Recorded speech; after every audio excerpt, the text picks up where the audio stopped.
कि आज राजनाथ सिंह जी ने सैनिकों की बात तो की, लेकिन जो हमारे भारत की जो आवाम है, जो जनता है, जो उन्होंने पाकिस्तान के दहशतगर्दों का पूरी जो मंशा है उस पर उन्होंने पूरा नकारा और हम एकजुट रहे। हम मुझे भारतीय होने का गर्व है। आपके पास ड्रोन है, आपके पास पेगासस है, आपके पास सैटेलाइट है, वहां पे सीआरपीएफ है, वहां पे बीएसएफ है, वहां पे सीआईएसएफ है, वहां पे आदरणीय गृह मंत्री कुछ दिन पहले ही गए थे पूरा रिव्यू लेने के लिए और आप किसी को पकड़ नहीं पाए। एक माँ और एक बेटी चल के नीचे आ रही, एक भारत के सिपाही को देखा और सिपाही को देखकर वो रो पड़े, खुशी से नहीं डर से, क्योंकि उनको लगा कि वे दहशतगर्द जिन्होंने सिपाहियों का यूनिफॉर्म पहनकर वहां पर लोगों को मारा, आज वही दहशतगर्द आज पहाड़ के नीचे उनका इंतजार कर। बार बार हम ये देख रहे हैं सर कि आदरणीय गृह मंत्री जाते हैं, कहते हैं कि बहुत अच्छा बंदोबस्त हो गया है, टेररिज्म के हमने उनकी रीढ़ की हड्डी तोड़ दी। तब भी उरी होता है, तब भी बालाकोट, तब भी पुलवामा होता है, तब भी पहलगाम होता है। अंत में जाके जिम्मेवारी कौन लेता है? आज हम इस विशेष चर्चा में भाग लेने के लिए खड़े हुए हैं और ये चर्चा इसलिए हो रही है क्योंकि हाल में ही जो युद्ध हुआ वो एक सूचना का युद्ध था। एक प्रकार से हम पड़ोसी देश और दुनिया भर को सच्चाई की सूचना देना चाहते थे और कुछ ऐसे ताकत थे, ऐसे शक्तियां थी जो भ्रम का सूचना सारे देश में, सारे दुनिया में फैला रहे थे। और इसीलिए इस चर्चा का विशेष मांग ये है कि आज सच्चाई सदन में आनी चाहिए, सच्चाई पहलगाम की आनी चाहिए, सच्चाई ऑपरेशन सिंदूर की आनी चाहिए, सच्चाई विदेश नीति की आनी चाहिए। और यही आज हमने सूचना का जो युद्ध की जो बात हम कर रहे हैं वो आज हमने आदरणीय राजनाथ सिंह के भाषण में सुना। बहुत से सूचनाएं दी उन्होंने, बहुत से जानकारी दी, लेकिन रक्षा मंत्री होने के नाते ये नहीं कहा कि पहलगाम में दहशतगर्द कैसे आए, ये नहीं कहा कि बेसारन में जहां पर 1000 लोग जाते हैं, खुशियां मनाते हैं, कैसे 5 दहशतगर्द वहां पर जाकर 26 लोगों की गोलियों से छलनी करते हैं। ये बात, ये सूचना रक्षा मंत्री ने नहीं दी। यही है सूचना का युद्ध कि इतनी जानकारी देते हैं कि कभी कभी सवाल पूछना भी भूल जाते हैं। और आज ये है हमारे विपक्ष का कर्तव्य कि हम सवाल पूछेंगे देश हित में, राष्ट्र हित में। आज देश ये जानना चाहता है कि वो 5 दहशतगर्द कैसे घुसे और उन दहशतगर्दों का भी मकसद था। पाकिस्तान से आए हुए वो दहशतगर्दों का क्या मकसद था? उनका मकसद था कि जम्मू कश्मीर की अर्थव्यवस्था को तनाव करना, विनाश करना। उनका मकसद था कि भारत देश में एक सांप्रदायिक वातावरण का जन्म देना। उनका मकसद यह था कि भारत और पाकिस्तान का एक हाइफिनेशन होना, यह था उनका मकसद। लेकिन सर, मुझे दुख है कि आज राजनाथ सिंह जी ने सैनिकों की बात तो की, लेकिन जो हमारे भारत की जो आवाम है, जो जनता है, जो उन्होंने पाकिस्तान के दहशतगर्दों का पूरी जो मंशा है उस पर उन्होंने पूरा नकारा और हम एकजुट रहे। हम मुझे भारतीय होने का गर्व है। हमने देखा बेसारन में कि किस प्रकार से जम्मू और कश्मीर के लोगों ने पूरे देश भर से आए हुए जितने भी पर्यटक थे उनकी मदद की। हमने ये देखा कि किस प्रकार से देश भर के जो पर्यटक जो जम्मू कश्मीर में थे उन्होंने अपने जम्मू कश्मीर के भाइयों को धन्यवाद दिया। हमने ये भी देखा कि कैसी एक विधवा हिमांशी नरवाल ने कहा कि मैं नहीं चाहती कि मेरे जो पति जिसको लेके आज राजनीति हो रही है उसके शव पर देश में हिंदू मुसलमान की राजनीति हो, मैं नहीं चाहता। यह है हमारी देश की संस्कृति और यह था मंशा पाकिस्तान का। और मैं ये भी गर्व महसूस करता हूं कि सारे विपक्षी राजनीति दल हम सब एकजुट होकर, राहुल गांधी जी ने एक साफ साफ कहा कि हम सरकार के साथ हैं और सरकार को पाकिस्तान को एक ठोस मजबूत कदम देना ही पड़ेगा। लेकिन देश ये भी जानना चाहता है, वे 26 लोग जो जिनके परिवारों में आज कोई गुजर गया, वे ये भी जानना चाहता है कि 100 दिन गुजर गए और वे 5 दहशतगर्दियों को यह सरकार पकड़ नहीं पाई।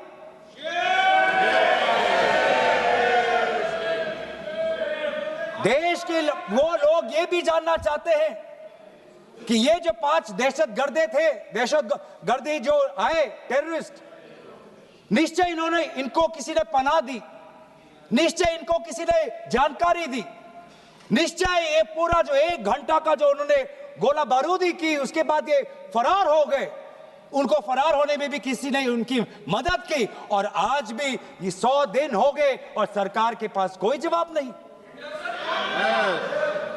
आज आपके पास ड्रोन है, आपके पास पेगासस है, आपके पास सैटेलाइट है, वहां पे सीआरपीएफ है, वहां पे बीएसएफ है, वहां पे सीआईएसएफ है, वहां पे आदरणीय गृह मंत्री कुछ दिन पहले ही गए थे पूरा रिव्यू लेने के लिए और आप किसी को पकड़ नहीं पाए। ये कैसा बंदोबस्त? आपने कहा कि आर्टिकल 370 के चले जाने के बाद जम्मू कश्मीर सेफ है, जम्मू कश्मीर में आइए, लोग आए, लोगों ने अपने आप को सुरक्षित महसूस किया। लेकिन बेसारन में देखा कि कितने वो निहत्थे थे, कितने वो असहाय थे कि लगभग 1 घंटा लगा एक एम्बुलेंस उनके पास पहुंचने के लिए। पुलिस पर अगर आर्मी भी आई तो चल के आई। और सर, मैं वो नजारा भूल नहीं सकता, एक मां और एक बेटी चल के नीचे आ रही थी, एक भारत के सिपाही को देखा और सिपाही को देखकर वो रो पड़े, खुशी से नहीं, डर से, क्योंकि उनको लगा कि वे दहशतगर्द जिन्होंने सिपाहियों का यूनिफॉर्म पहनकर वहां पर लोगों को मारा, आज वही दहशतगर्द आज पहाड़ के नीचे उनका इंतजार कर। उस भारत के सिपाही को कहना पड़ा कि मैं भारतीय हूं, तुम डरो मत, मैं भारतीय हूं, तुम सेफ हो, सुरक्षित हो। ऐसा दहशत उन्होंने महसूस किया। इस दहशत के ऊपर, इस डर के ऊपर आदरणीय राजनाथ सिंह एक शब्द तो कहते, आप एक शब्द तो कहते। ये आपकी भी जिम्मेवारी है राजनाथ जी, ये आपकी भी जिम्मेवारी है, रक्षा मंत्रालय का भी जिम्मेवारी है। बार बार हम ये देख रहे हैं सर कि आदरणीय गृह मंत्री जाते हैं, कहते हैं कि बहुत अच्छा बंदोबस्त हो गया है, टेररिज्म के हमने उनकी रीढ़ की हड्डी तोड़ दी। तब भी उरी होता है, तब भी बालाकोट, तब भी पुलवामा होता है, तब भी पहलगाम होता है। अंत में जाके जिम्मेवारी कौन लेता है? जम्मू कश्मीर के लेफ्टिनेंट गवर्नर नहीं। अगर जिम्मेवारी किसको लेनी पड़ेगी तो आदरणीय गृह मंत्री आपको लेनी पड़ेगी, नैतिक जिम्मेवारी आपको लेनी पड़ेगी।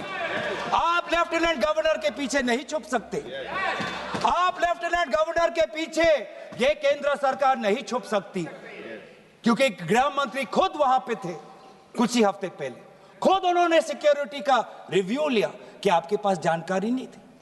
और सर, ये सरकार इतनी कमजोर, ये सरकार इतनी बुज़दिल कि आज उन्होंने इस सर में, क्योंकि उन्होंने अगर इसका किसी का दोष दिया तो टूर ऑपरेटर्स को दोष दिया कि टूर ऑपरेटर्स बिना अनुमति के द्वारा, बिना लाइसेंसेस के द्वारा लोगों को बेसहारन ले जा रहे, हमें तो पता ही नहीं था। ये है इनका कारण, ये बताना चाहते हैं। तो सर, यही तो दुख की बात है कि कहीं ना कहीं एक सरकार में एक अहंकार आ चुका है। इंटेलिजेंस और सिक्योरिटी जो फ्रेमवर्क है, एस्टैब्लिशमेंट है, जो लोग हैं जो निर्णय लेते हैं इंटेलिजेंस और सिक्योरिटी की, आज उनमें एक अहंकार आ गया है कि चाहे जितनी भी बड़ी गलती हो उन पर कोई सवाल नहीं उठा सकता। लेकिन आज हम सवाल उठा रहे हैं, आज हम सवाल उठा रहे हैं। ಪರಿಶುದ್ಧ ನಂದಿನಿ ಹಾಲಿನಿಂದ ತಯಾರಿಸಿದ ನೈಜ ನಂದಿನಿ ಐಸ್ ಕ್ರೀಮ್ಸ್। प्रधानमंत्री मोदी जी, आप सऊदी अरब में थे। आप जब वापस आते आपका पहला नैतिक कर्तव्य होता कि पहलगाम आप जाते, लेकिन आप पहलगाम नहीं गए। एक सरकारी कार्यवाही के लिए आप बिहार गए और चुनावी भाषण दिया। देश के मुखिया सऊदी अरब में थे, पूरा कार्यक्रम उन्होंने संपूर्ण किया, वापस आए और वो पहलगाम भी नहीं जा पाए और बिहार में जाके चुनावी भाषण दे रहे हैं। अगर पहलगाम में कोई गया तो हमारा नेता राहुल गांधी गया। अगर पहलगाम में जो लोगों की मृत्यु हुई उनके लिए अगर शहादत की मांग कोई कर रहा है तो हमारा दल का नेता राहुल गांधी कर रहा है। राहुल गांधी जी बदामी के कंटोनमेंट में गए। सर मैं बोलूं? Sir house in order. Sir house in order में sir house is not in order में रहेगा सर। टाइम लेकिन आप तथ्यों पे बोले, गलत सूचना नहीं दे सदन में, गलत सूचना नहीं मत दे। हम बोलिए इसके ऑर्डर में लाइए सर। कोई सदन में गलत तथ्य नहीं रख सकते आप। सर मैं बोलूं सर कैमरा आएगा मेरे पे। धन्यवाद। आदरणीय अध्यक्ष महोदय, अब बात आती है ऑपरेशन सिंदूर की। आज मैं राजनाथ सिंह जी का भाषण सुन रहा था। मुझे पता नहीं चल रहा था कि राजनाथ सिंह जी जो भाषण दे रहे थे वो किस समय का उजागर कर रहे थे।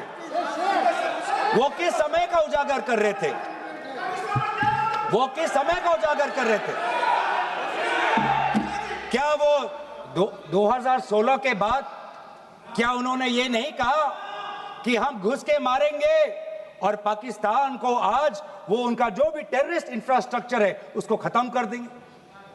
वही बातें तब की, वही बातें पुलवामा की बात की कि पुलवामा के बाद आज हमारे लड़ाकू जहाज अब गए हैं, अब पाकिस्तान अब कभी भी भारत पर उंगली नहीं दिखा सकता। और उसके बाद आज दोबारा वही बातें कर रहे हैं, कि हम घुस के मारे, हमने ये किया, फलाना किया। और ये अब भी कह रहे हैं कि ऑपरेशन सिंदूर कंप्लीट नहीं हुआ, अधूरा है, क्योंकि कल को जाके दोबारा पाकिस्तान कर सकता है। ये खुद कह रहे हैं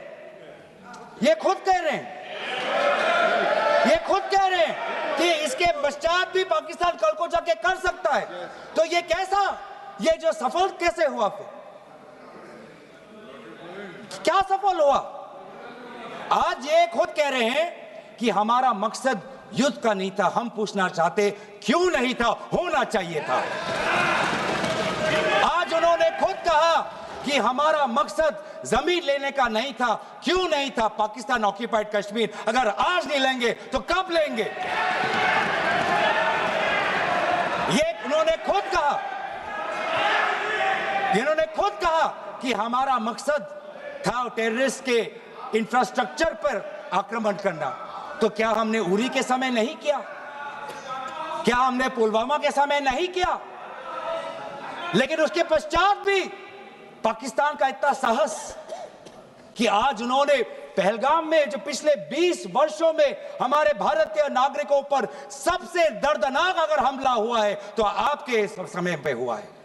आपके समय में उरी हुआ, आपके समय में पुलवामा हुआ और आपके समय में आज पहलगाम हो रहा। कुछ बातों का उजागर किया।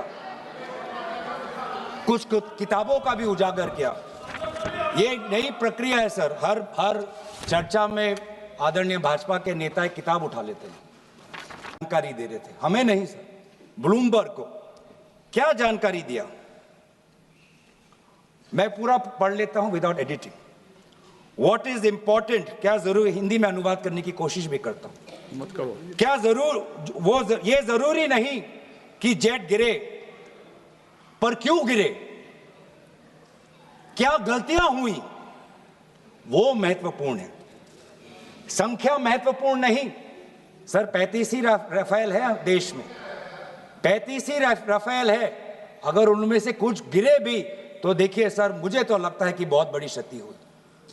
35 राफेल, अगर कुछ उनमें से भी अगर कुछ गिरे तो मुझे लगता है कि जरूरी है, क्योंकि आपको लगता है कि 35 राफेल काफी है, तो अगर कुछ गिरे तो वो भी जरूरी है।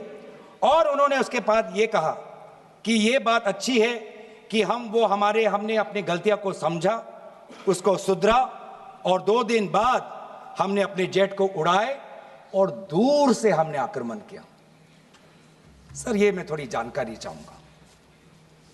हमारे पास जो हमें संदेश मिलता है कि दुनिया के सबसे बढ़िया और बेहतरीन लड़ाकू जहाज हमारे पास है, सबसे बेहतरीन पायलट हमारे पास है, तो सीडीएस को ऐसा क्या कहना पड़ा, ऐसा क्या परिस्थितियां हैं कि हमारे पायलट हमारे लड़ाकू जहाज क्लोज रेंज में नहीं जा सकते, उनको दूर से ही फायर करना पड़ता।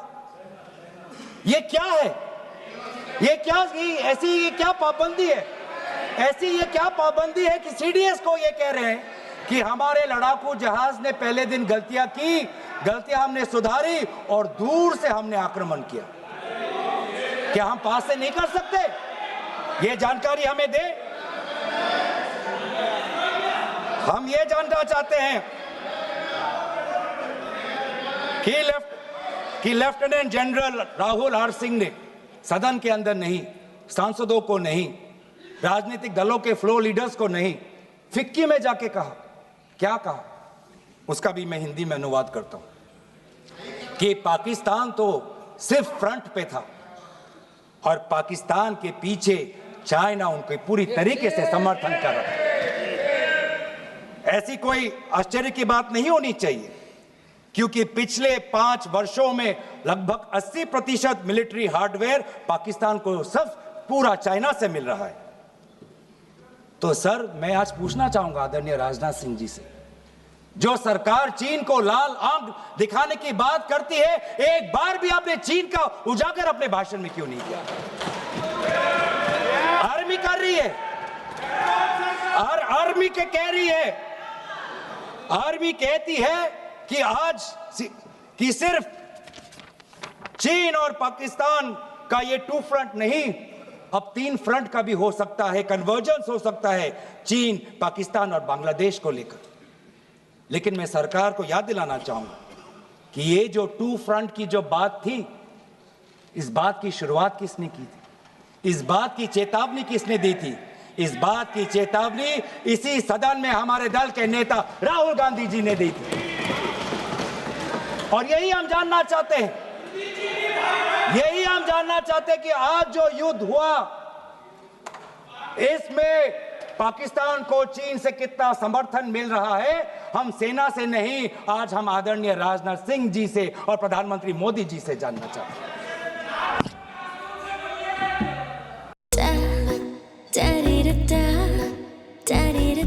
ನನಗೆ ಇಷ್ಟ ನಂದಿನಿ ತುಪ್ಪ, ಶುದ್ಧ ತುಪ್ಪ ಅಂದ್ರೆ ನಂದಿನಿ।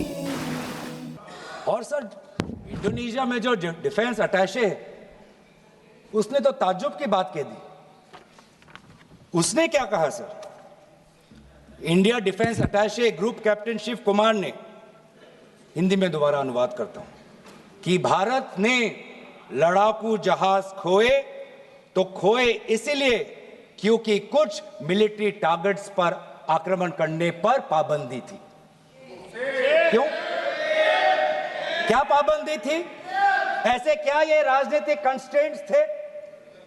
आपने कहा कि 9 टारगेट पे हमने आक्रमण किया, लेकिन हमें यह भी सूत्रों से जानकारी और मीडिया में आया है और लेफ्टिनेंट जनरल राहुल सिंह ने खुद कहा कि पहले 21 टारगेट्स चुने गए थे और 21 से फिर 9 हुए।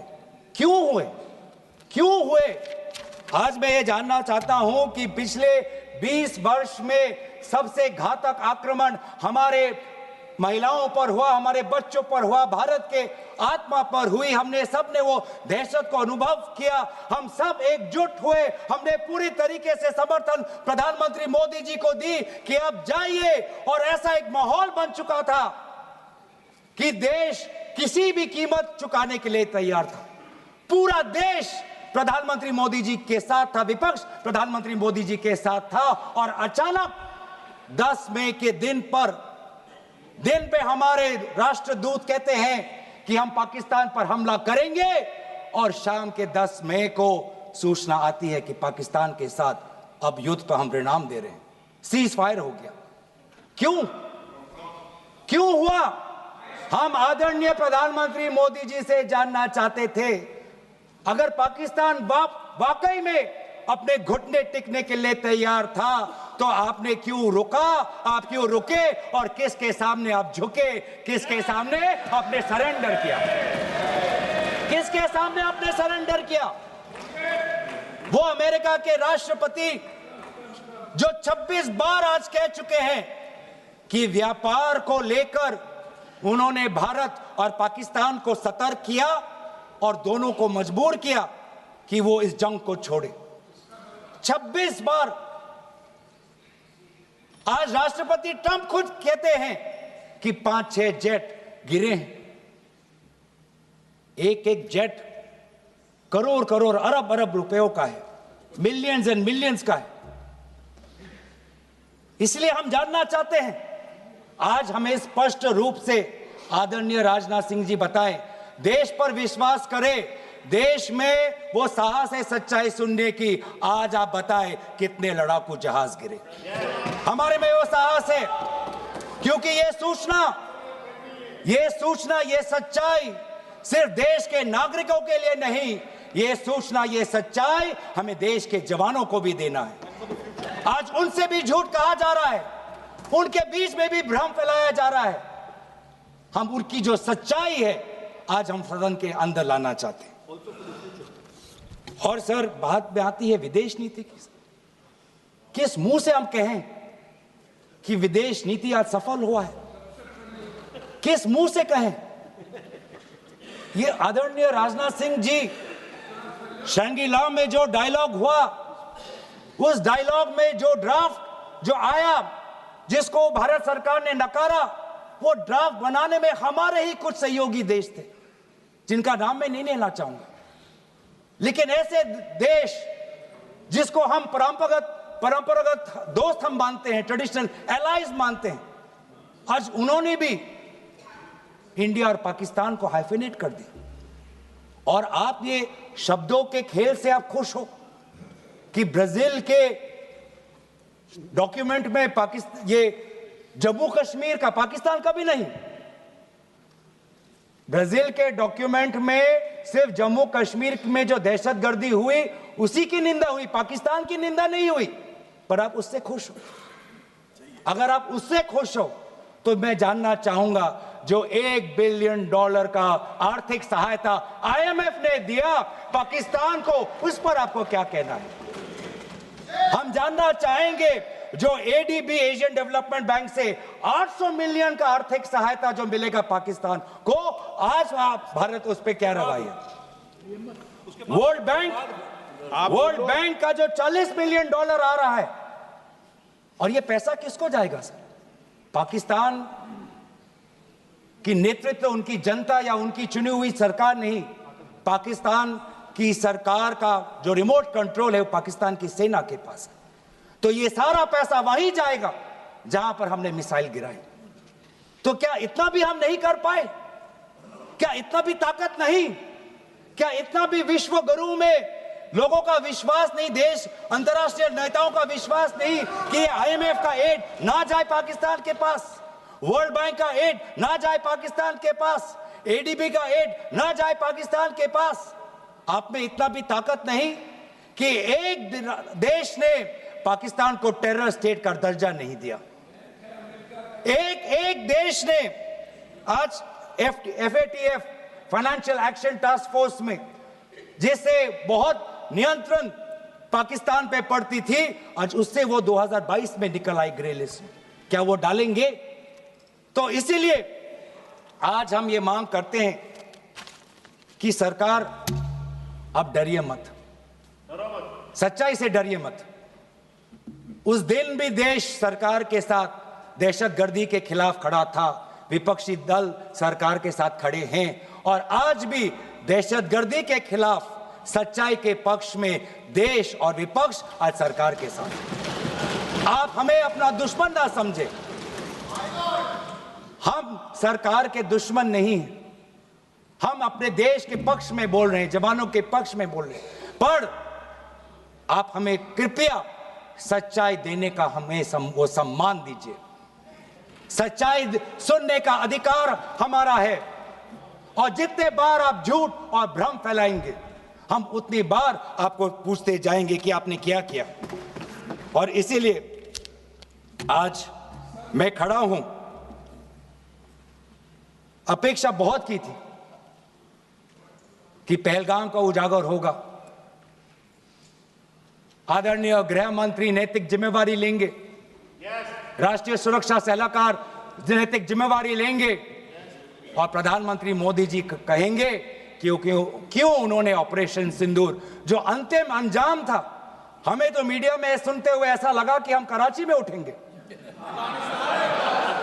मीडिया में हमारे भारत की मीडिया जो जिनको सूचना आपसे ही मिलती है, उनका सुनने में लगा कि आज तो हम फतह करके ही रहेंगे, लेकिन पता चला कि नहीं, कहीं ना कहीं हमारे पैर डगमगा गए, और जो अंतिम परिणाम था उससे पीछे हम हट गए।